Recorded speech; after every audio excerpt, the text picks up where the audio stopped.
Hi, my name's Johnny, and today we are checking out the 1985 RB960 from Ibanez.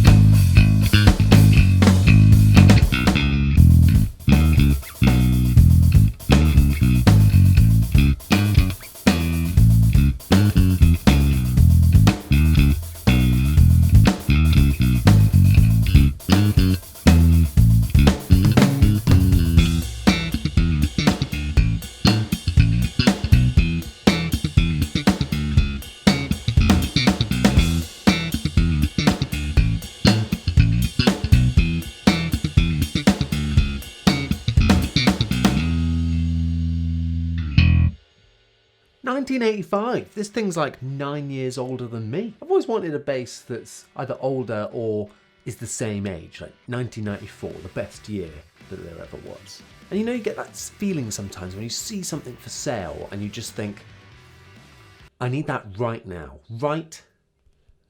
Just know it's gonna sound great. I got that with this bass. It came up at a good price locally. I put it up on my Instagram page and people were like, you need to buy that now.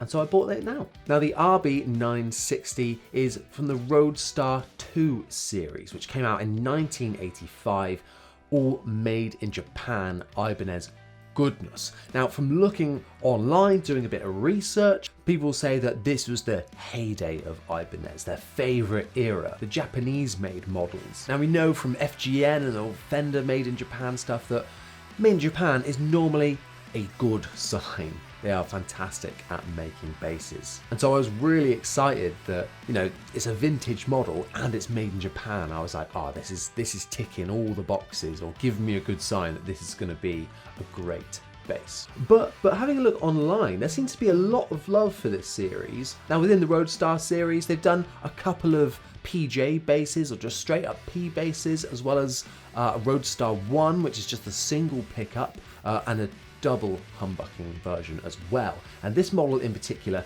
came in this black or an ivory white. Starting at the top of the bass, you've got this 80s style Ibanez headstock, which you don't really see on any modern Ibanezes. Ibanezes? There's gotta be a better word for plural Ibanez. Ibanezes?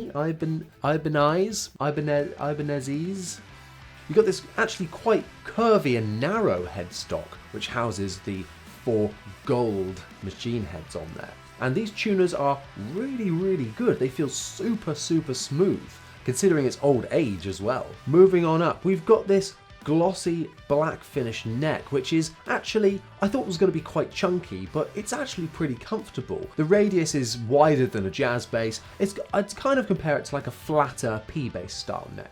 We've got a rosewood fretboard and 24 frets. Yes, 24, so that's a whole 2 octaves, which is lots of fun if you like getting at the dusty end.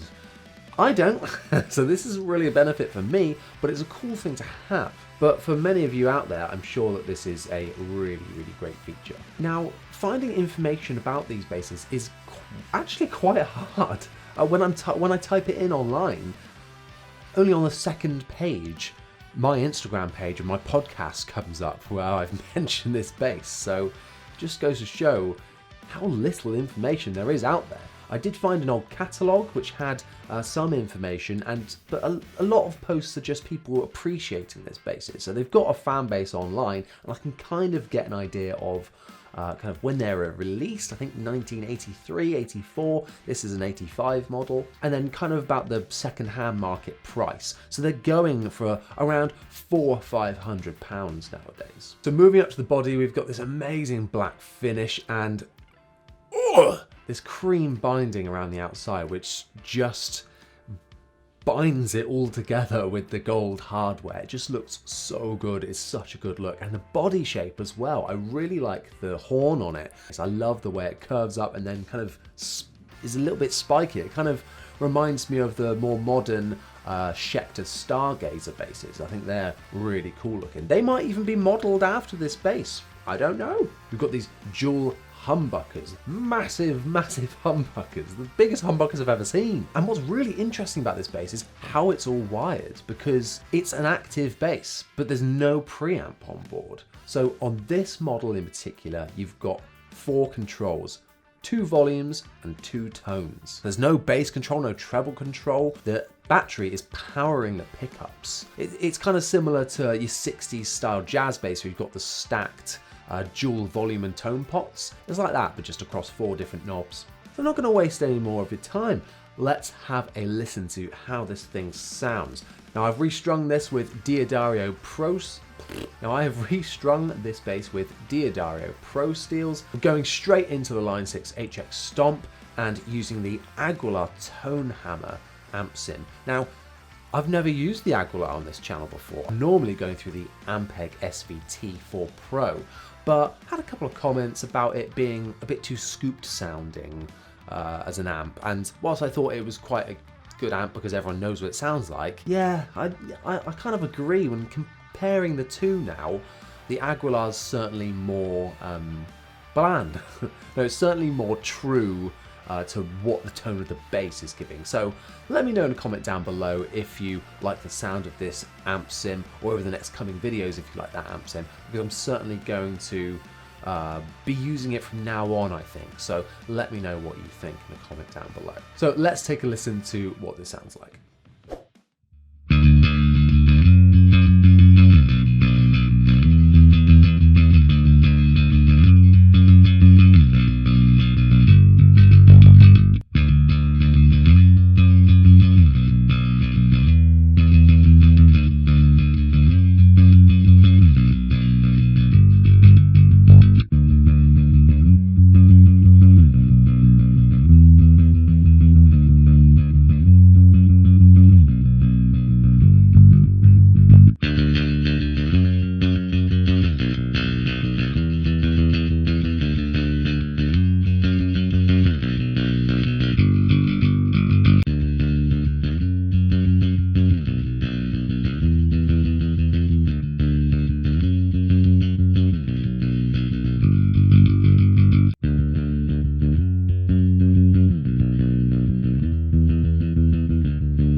Lots of tones in there. Now obviously this has got fresh strings, and I actually quite like the sound of it when it had dead strings as well. If you want to hear what it sounds like with some old dead strings, check out my podcast In the Pocket. Each week I normally have a guest and they bring along their bass tone, what they consider to be their tone, their signature sound. Or if I'm not joined by a guest, I'll bring along one of my own sounds. So that's what I did in this episode, which I'll put up here. Go and take a listen if you want to hear what it sounds like with dead strings. But getting on with how it sounds now. Sounds really cool. I really like it. One thing that I realized straight away was how even the sound is across the strings, and it's got really nice clarity across the fretboard as well. I really like that. I think that is attributed to the active pickups, powering the pickups, giving them this warmth and clarity, but not at the same time not being colored by a preamp that's on there. So an interesting one. Is it for me? Would I want a preamp in there? When comparing this to say like a Music Man, the double humbucker, they're different sounds. This has certainly got a more vintage sound, I'd say. It soaks up distortion super well. It doesn't really have that Stingray punch to it. But honestly, I think that the lack of preamp on it actually helps this bass in this case. I think it sounds really cool. Let me know in a comment down below what you think of it. So talking about build quality, it's made in Japan. I was expecting it to be really good, and it is. Like I said, tuners are fantastic. The bridge is really nice. It's not a string through one. It's just one that you pop the strings over the edge. And yeah, this model in particular is quite beaten up. It's covered in dings and scratches. It definitely suits it, and you can tell that it is built like a tank. So in terms of build quality and how it feels and how it plays, I've got no problems whatsoever. Really, really, really, really comfortable. I suppose it's a little bit on the heavy side, and I kind of wish the radius of the fretboard was a tiny bit smaller, but that's just nitpicking, and that's my preferences. In terms of the sound, I don't know if I'm not totally sure if I have place in my arsenal. For a vintage humbucking sound, when I kind of prefer the modern sound that humbuckers give, and then I prefer the vintage sound to come from like a P bass. It's kind of stuck in the middle of the two, and for some people that's going to be ideal. For me, I'm not sure. If I want a vintage sound, I'd probably go for a P bass. If I want a humbucking scoop sound, I kind of want that more modern sound that you get from like a Stingray. I'm not sure where it's going to sit with me, but nonetheless, it is an awesome sounding bass overall. And yeah, I would really recommend checking one out if you can. Make sure you hit that like button and subscribe if you want to see more weekly bass content. Once again, thank you so much for watching. I'll see you next time.